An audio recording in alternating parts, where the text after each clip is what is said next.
Hello, ladies and gentlemen. Welcome to a new episode of Exclusive Insights, the format of CELUM, where we look at the big trends and strategies in marketing. Unfortunately, we also struggle a little bit with the video this time. So I think our attendees cannot see us, but I hope you are also open for a podcast format, basically, and listen to me and my valuable guest, which is Eugen Knippel, today, because we have a very exciting topic today, which is the marketing impact of user-generated content. Before we begin, a quick note that this webinar or podcast will be recorded and sent to all participants afterwards as well. If you have any questions, please post them in the chat and we will answer them at the end of the discussion. My name is Eugen Knippel and I'm VP of Marketing at CELUM. And with Eugen, we have a very experienced marketer as a guest. He's the Vice President of Revenue at Storyclash, a leading influencer marketing platform. He previously had leadership roles at CELUM, at Verity, and Ubisoft. So greetings to you, Eugen. Happy to have you on the talk today. Hey, thank you, Fabian. Super excited to be here. Unfortunately, you can't see me because I'm smiling all over because it feels good to be back with you at the CELUM webinar. Yeah, but it's fine to hear your lovely voice. And I think it's all about the experience and the insights you can provide us, so people listen in. Eugen, we discussed a lot in the team before this broadcast what user-generated content actually is. UCG can be very versatile, from users sharing product images to reviews of products and services. How do you determine user-generated content, and what are the benefits of UCG for you? That's a really, really big question. And ever since you invited me to this podcast now, to this webinar, I was actually also asking some of our clients, because I tend to speak to some of our clients. You said we are influencer marketing platform, so we work with many brands from the influencer marketing space. And I also asked them how they use or how they define user-generated content. And for me, actually, it was kind of funny because for those brands, they don't really make a distinction between influencer content and user-generated content. For them, it's basically the same thing. So I think I'm siding today with our clients and telling UGC is basically all the content that is not produced from the marketing team of the brand, of the company, but rather from its users or fans, or maybe even paid users like influencers. Mm-hmm. So you would count influencers as well as user-generated content, everything they produce. I think 100% yes, because it also depends on the use case. What are brands actually doing with user-generated content? And there are, as you also already indicated, and we will walk through this today, there are many use cases to actually use this type of content. And for many brands, it's content generated by other, let's say, Instagram or TikTok users. For B2C brands, Instagram users and TikTok users, and they use it on the website, in their shop, to explain products and to explain use cases. So I think in this case, it doesn't matter if it's a free user or a paid user of your product, of your service. It's just generated not by you, but by somebody else. Mm-hmm. And that brings me a little bit already to the first question. You worked over 12 years for Ubisoft, one of the biggest game publishers worldwide.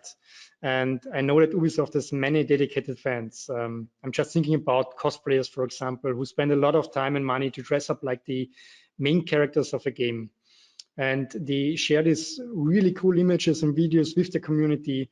So that's kind of free advertisement for Ubisoft. And that brings me to the question, how relevant is user-generated content for a company like Ubisoft? And maybe you can remember also what Ubisoft did to encourage the production of user-generated content. Yeah. So it's actually kind of an unfair competitive advantage if you see it like this. To have a brand and many sub-brands that inspire so many people to dress like characters from the product, from a game, that love to take pictures of themselves, that love to um, um, relive this fantasy that is actually normally typically played on the TV, and they replay this in real life. And this is so great, and many brands can't really do this. And so for the video games industry, or let's say general like, entertainment industry, it's such a big advantage to have these dedicated fans. And it makes it actually kind of easy. Sorry to say this, because it's still lots of work. But it makes it easy to use these images as social proof. Because as always, UGC is social proof in its essence. You can show how happy users are with the product. You can show the big benefits. You can show how happy, so many happy faces.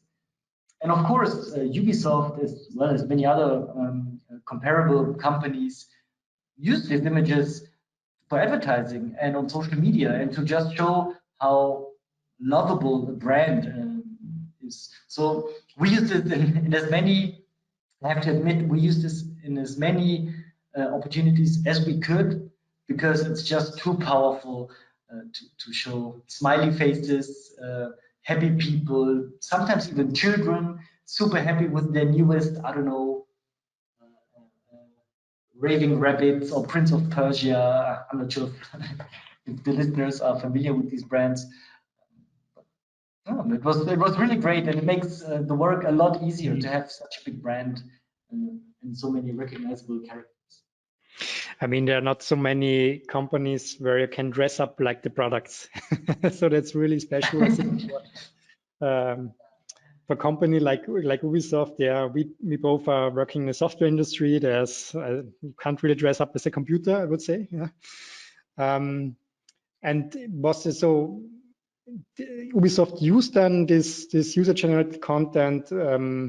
Did they have to even encourage the users to do that, or was it already so overwhelming that there's no need for any specific campaign to animate the users to do that?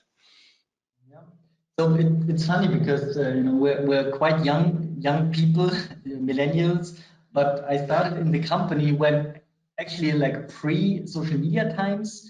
So I kind of dipped my toes into the world when you had to animate people in very creative ways to share pictures with you of them dressing up or playing the game or whatever.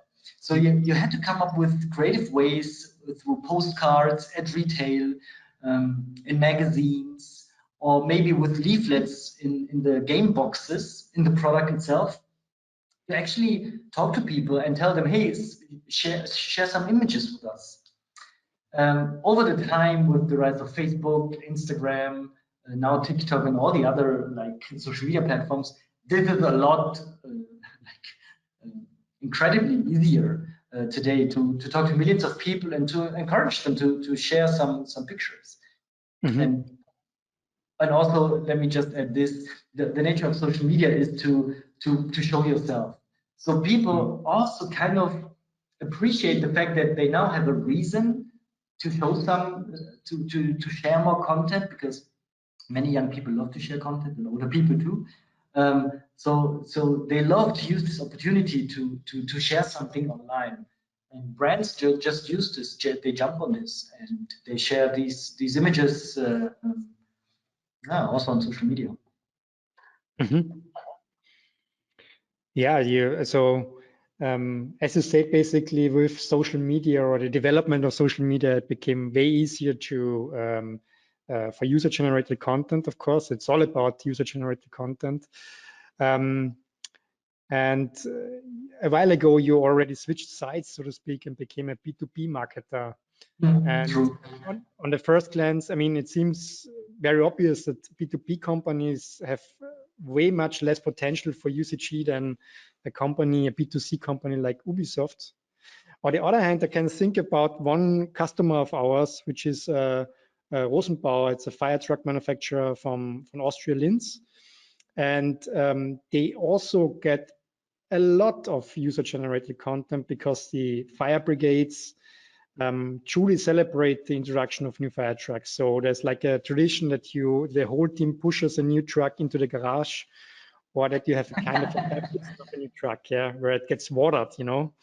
And it's really cool videos to watch, yeah. It's really like a folk tradition here. So maybe we as a B2B marketer sometimes underestimate the potential and the possibilities for UCG. But what would you say? How relevant is UCG in B2B in general? I think, first of all, it's super relevant. CELUM, as well as we do, so software vendors, as well as many other companies, we love to use images or use cases, case studies from our customers for advertisement. It's a bit more manufactured because you have to interview users of your product, and then you have to craft a story. But it's also, I would also consider this user-generated content, because typically these type of success stories, case studies, they are developed together with the brand and the users. On the other hand, one of our most important, a very big focus point, at least in the past couple of weeks, was the generation of reviews. We love to collect reviews on OMR, Online Marketing Rockstars, on the page. And so we try to talk to all of our customers and ask them and convince them, and to, just convince them to post a review on omr.com. This is a special, I'm sure some of you are aware. It's a great way to actually talk about the usage of the product. And for us as a software vendor, it's a great way to collect real feedback from people and to, again, advertise this. So I think reviews, it's also similar to Amazon, because whatever you buy, recently I bought, Fabian, I know you also have cats just like me. So recently I bought a cat. It's called Terminator, funny enough. It's a cat bürste. What is bürste in English? Brush. A brush, a cat brush, sorry. A cat brush. And I was just screening all the reviews to actually understand what people are doing with this. And when it comes to software, it's quite similar. So it's user-generated content, even though these are not images. This is just written text, but I consider this user-generated content. And also, I can also tell the story. We have a Storyclash user who created a YouTube video where he just analyzed the top 5 use cases or so of our platform. We didn't pay for this. We didn't ask him to do it. He just did because he likes to create content.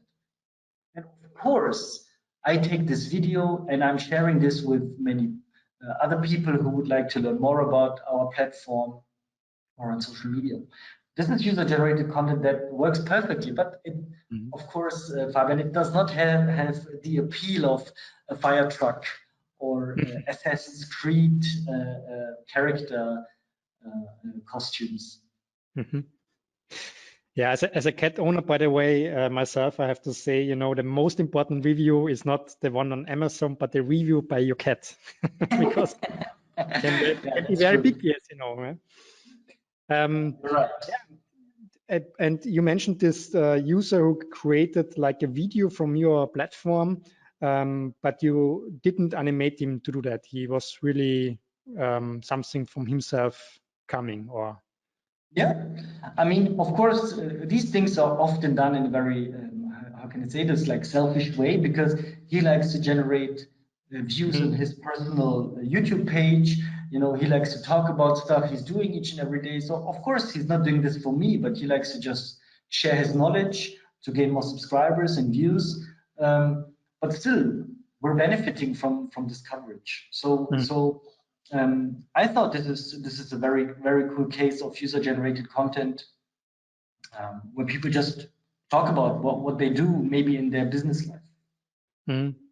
Yeah, I'm asking because you know, with these reviews, you mentioned a particular case of user-generated content with social proof, basically, right, where the reviewer hopefully tells that the platform is very good. And I think that's very important. And we also at CELUM push that forward. And I mean, it's no secret. And if there's somebody of our customers in this call, we offer a 20 euro voucher if you provide us a review on Capterra or OMR. So that's kind of like a little benefit for whoever is reviewing us. It's also no secret, right? The platform even has a little info button if somebody gets paid for that or not. Yeah, just to do the review, not the how good the review is for the vendor. And we also we focus basically on for softwares Capterra and OMR. Is there a particular reason you're going for OMR? I just have the feeling that this is more relevant for the German-speaking markets. OMR is the biggest online marketing publication in Germany or German-speaking markets. So we really try to focus on this, and also what we can see in the data, you know, in Google Analytics or in our CRM, there is lots of relevant traffic coming from OMR, from the reviews to our page. So we figured out we want to focus just on one thing, and it's on our reviews. And yeah, it's quite difficult actually to generate so many reviews. I'm sure that many also like B2C companies are struggling. Maybe they have more clients, but are struggling to actually do this in a very, let's say, authentic way and not to fake thousands of reviews, because this is actually not possible in OMR. But this is always a sign of success and of happy clients when you can prove that you have so many happy clients and users. People gravitate. Typically, I think it's just human behavior.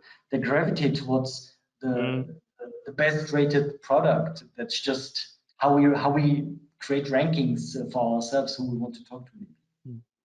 It's a kind of like a word of mouth, right? Word of mouth 2.0, yeah. digital version of it.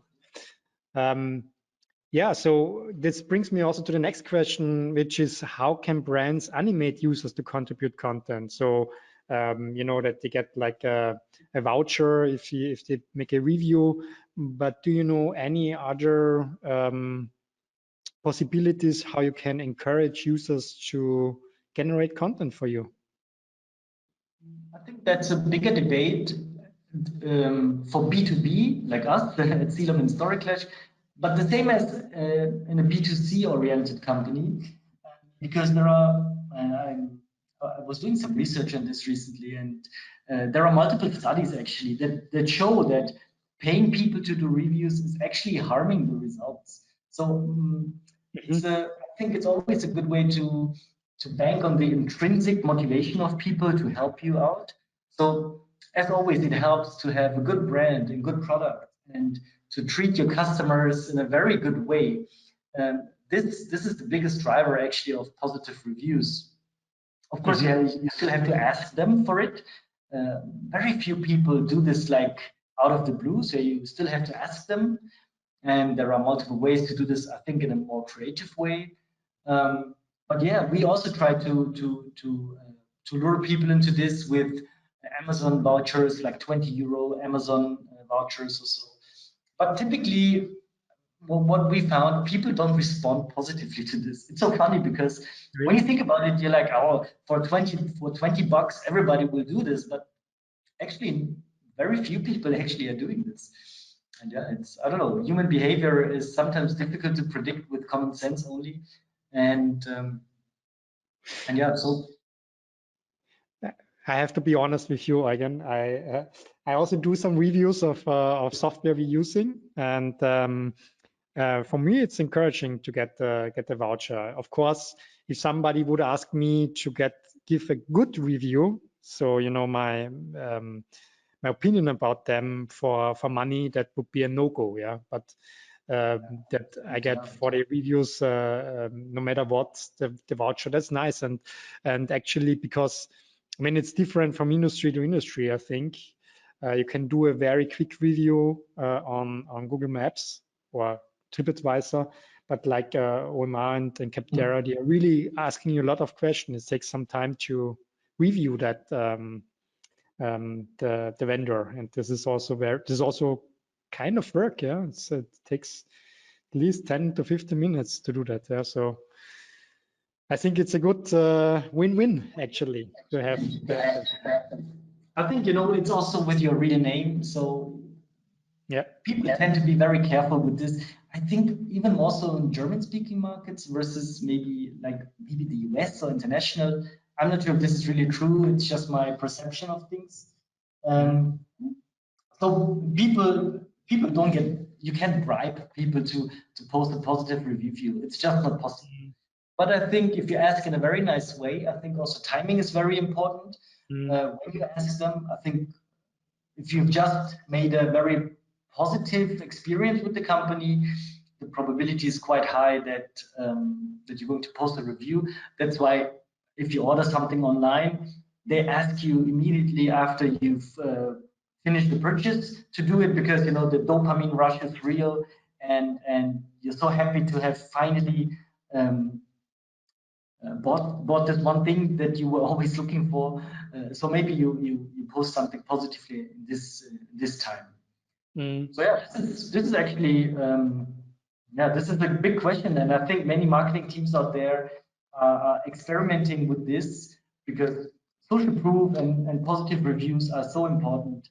We're planning a trip to London next month for a trade show, and I'm looking for hotels and for restaurants, and I'm using Google Maps, and I just navigate by the best reviews. So this is just typical behavior, I think, for many aspects of the commercial world. So no wonder this is so important for us. Totally. And I have to say, I also think that Maersk has a really good strategy when it comes to encourage users, right? I think they even won a pricing for the social media campaigns in 2012.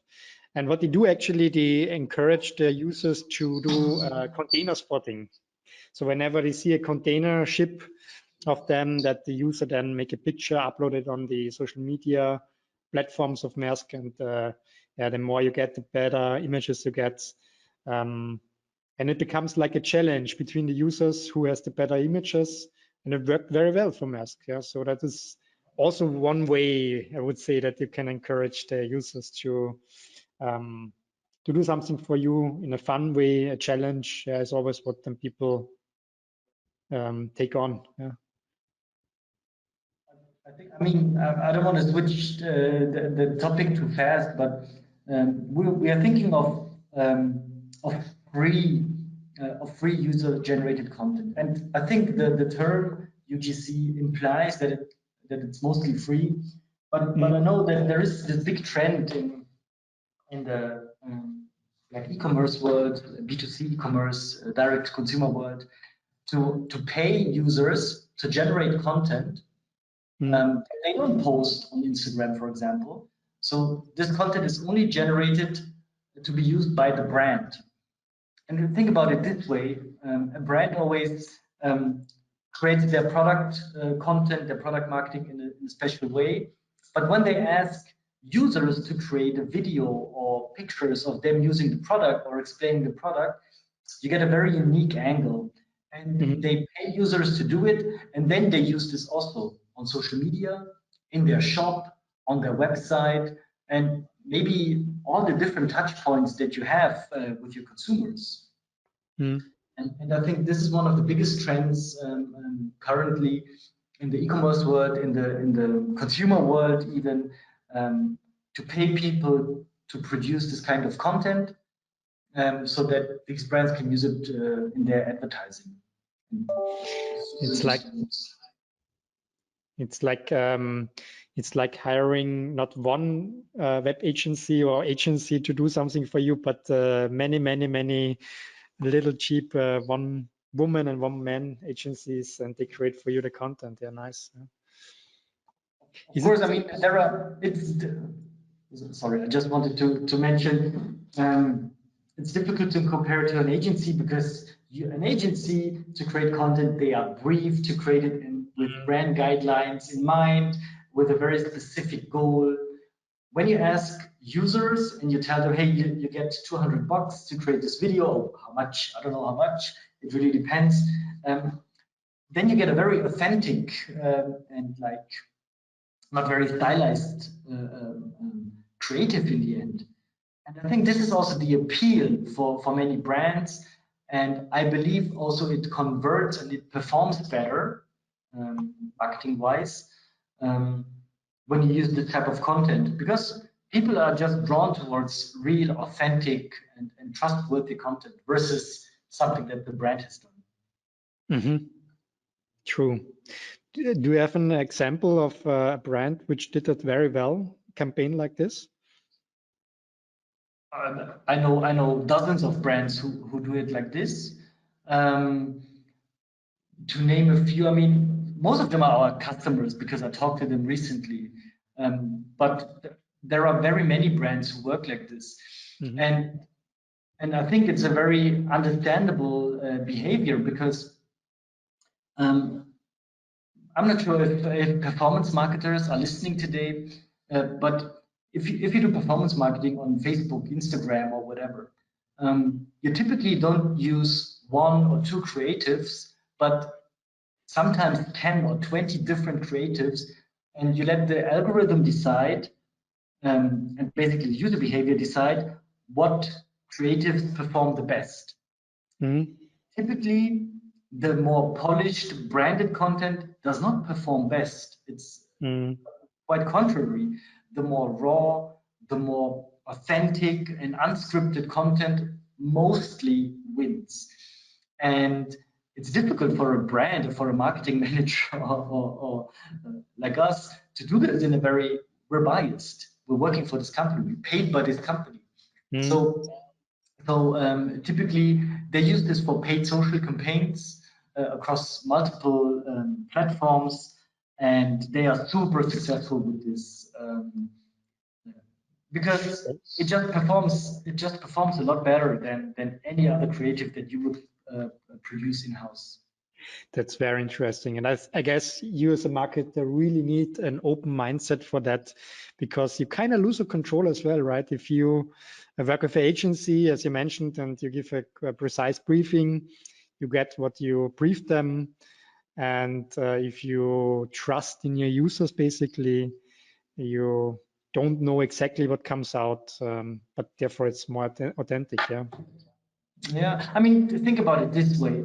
When it's about nail polish, beauty products, fashion products, so, I mean, not high-end software, but consumer products, CPG products, FMCG products, you know, typically these products are not so super difficult to use. I think you're 100% right. It's still a bit of lack of control, like it feels a bit risky, but on the other hand, people just play around with your product and they do fun stuff with this, and they wear a coat or shoes in a certain way. So nothing can go wrong, I guess, not too much. I mean, that brings me almost already to the last question, because our half hour is over. But yeah, you mentioned the risk of it as well. So what do you think can go wrong, or where do have marketers be careful if trying to encourage and use more user-generated content?